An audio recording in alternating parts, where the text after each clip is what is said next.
সামিল হবে, আসল খেলা হবে ধর্মঘটে সামিল হবে। যৌথ মঞ্চ, সংগ্রামী যৌথ মঞ্চ জিন্দাবাদ।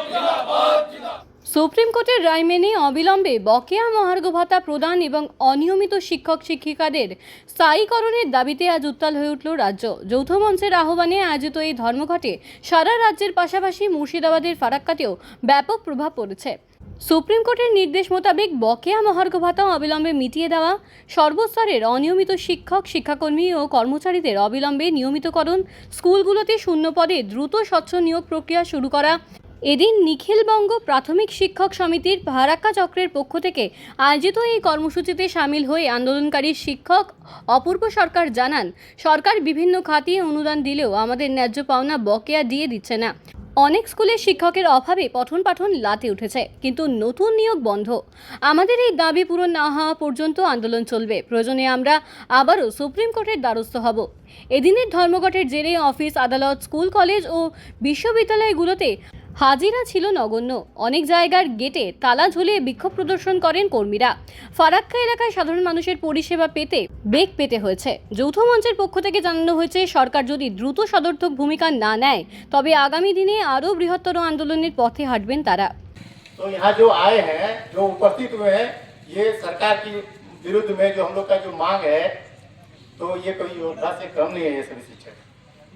तो मेरा कहने का मूल तात्पर्य है कि जो हम लोग का इस मंच से आह्वान है कि सरकार छठा वेतन जो है केंद्र सरकार के जो है राय भी दिया है, उसको भी नहीं मान रही है।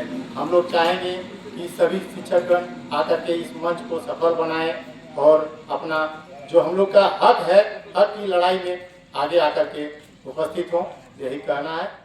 ধর্মঘটটা আমাদের শিক্ষক কর্মচারীদের সংগঠন যৌথ মঞ্চ এবং সংগ্রামী যৌথ মঞ্চ, তার মধ্যে প্রাথমিক শিক্ষকদেরও সংগঠন আছে, হাই স্কুলের শিক্ষকদের সংগঠন তারাও আছে, এমনকি বিভিন্ন সামাজিক সংগঠন যে সমস্ত শিক্ষকরা করে বেড়ান।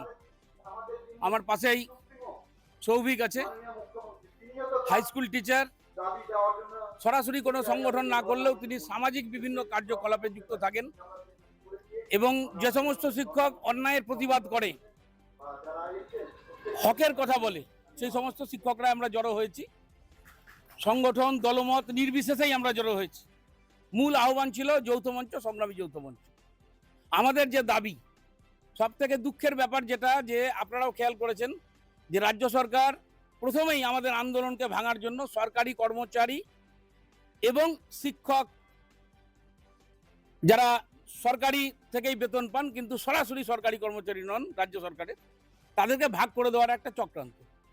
সুপ্রিম কোর্টের রায় দিয়ে 6 মার্চের মধ্যে 25%, 31 মার্চের মধ্যে 25%, বাকি সমস্তটা ঠিক করে দেওয়া আছে যে কমিটি বসে সুপ্রিম কোর্ট দিয়ে দেবে। এখন এই 31 মার্চের যে বকেয়া দিয়ে সেটাকে ওরা এখন নিয়ে চলে যাচ্ছে 31শে ডিসেম্বর, পিটিশন দিয়েছে। মার্চে যে বকেয়া দিয়ে আমাদের পাওয়ার কথা সেটা পেলাম না। চক্রান্তটা এত দূর আছে, যেহেতু শিক্ষকদের আন্দোলনটা খুব জোরদার চলছে গোটা রাজ্য জুড়ে, তার জন্য শিক্ষক আর সরাসরি সরকারি কর্মচারী, বিডিও অফিস, এই ধরনের জায়গায় যারা কাজ করে তাদেরকে আলাদা করা হচ্ছে এবং সুপ্রিম কোর্টে রাজ্য সরকার পিটিশন জমা দিচ্ছে যে 3 লাখ লোকের বকেয়া দিয়ে আমরা 31শে মার্চের মধ্যে দিব। স্কুলগুলোতে নিয়োগ না দিয়ে স্কুলগুলোকে প্রাইভেটাইজেশনের দিকে ঠেলে দেওয়া হচ্ছে, শুকিয়ে দেওয়া হচ্ছে এবং জনগণের মনে একটা ধারণা সৃষ্টি করা হচ্ছে যে সরকারি স্কুলে পড়াশোনা হয় না। হবে কি করে? যে স্কুলে 52 জন টিচার ছিল, সেই স্কুলে যদি 8 জন মাস্টারমশাই থাকে, পড়াশোনাটা হবে কোথার থেকে? এই করে অভিভাবকদের বাধ্য করা হচ্ছে বেসরকারি স্কুলে যেতে। এটা একটা বড় ধরনের চক্রান্ত সরকারি শিক্ষা ব্যবস্থাকে তুলে দেওয়ার, তার প্রতিবাদে আমাদের ধর্মঘট। আমার নাম শ্যামল মিশ্র, আমি ডিয়ার ফরেস্ট প্রাইমারি স্কুলের হেড। ধর্মঘট যে আমাদের যে 25% দিয়ে যে মহার্ঘ ভাতা যে দিয়ে দেওয়ার কথা ছিল সুপ্রিম কোর্টের রায় অনুসারে, সেই মহার্ঘ ভাতা আমাদের সরকার দিচ্ছেন না। যে আমাদের একটা ন্যায্য দাবি, ন্যায্য প্রাপ্য দাবি।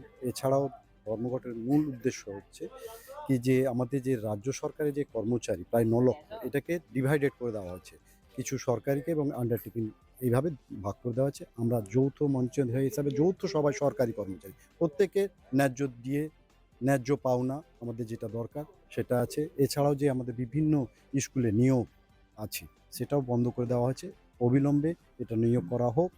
অনেক স্কুলের অনেক শিক্ষক ছিল, যেসব শিক্ষকরা বিভিন্ন স্থানে চলে গেছে বা রিটায়ার করে গেছেন, কিন্তু এখন পর্যন্ত সেখানে রিক্রুটমেন্ট হয়নি।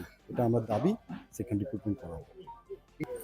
যেটা সরকার বিভিন্ন ভাতা দিচ্ছে সেটা সরকারি প্রকল্পের মধ্যে দিচ্ছেন, সেখানে আমাদের কিচ্ছু বলার নেই। ভাতা যেটা দিচ্ছে তাদের হয়তো দেওয়ার ক্ষমতা আছে, সরকার সেটা দিচ্ছে। আমাদের যে ন্যায্য পাওনা সেই পাওনাটুকু আমরা যেন পাই, আমাদের এইটুকুই বলা। ভাতা নিয়ে আমাদের কোনো প্রসঙ্গ নেই, কোনো অভিমত নেই। ভাতা সরকার দিচ্ছেন, ভাতা ভেবেছেন এটা দেওয়া উচিত, হয়তো নিজে উচিত ভেবেছেন, কিন্তু আমাদেরও যে বকেয়া দিয়ে আছে সেটাও আমাদের পাওয়া উচিত। আমরা এই বলেই আমাদের এই আজকের এই ধর্ণা মঞ্চ। আগামী দিনে কি পরিকল্পনা রয়েছে? আগামী দিনের পরিকল্পনা হচ্ছে, যদি সরকার আমাদের এই দাবি দেওয়া না মানে, আমরা আরও যৌথভাবে অন্যান্য বিভিন্ন পথ আছে, সুপ্রিম কোর্টের পথ আমাদের খোলা আছে, আরও আন্দোলনের পথ আছে, আমরা এই পথে হাঁটব। কি নাম আপনার? আমার নাম অপূর্ব সরকার, গোলাকাদি প্রাথমিক বিদ্যালয়, ফরাক্কা চক।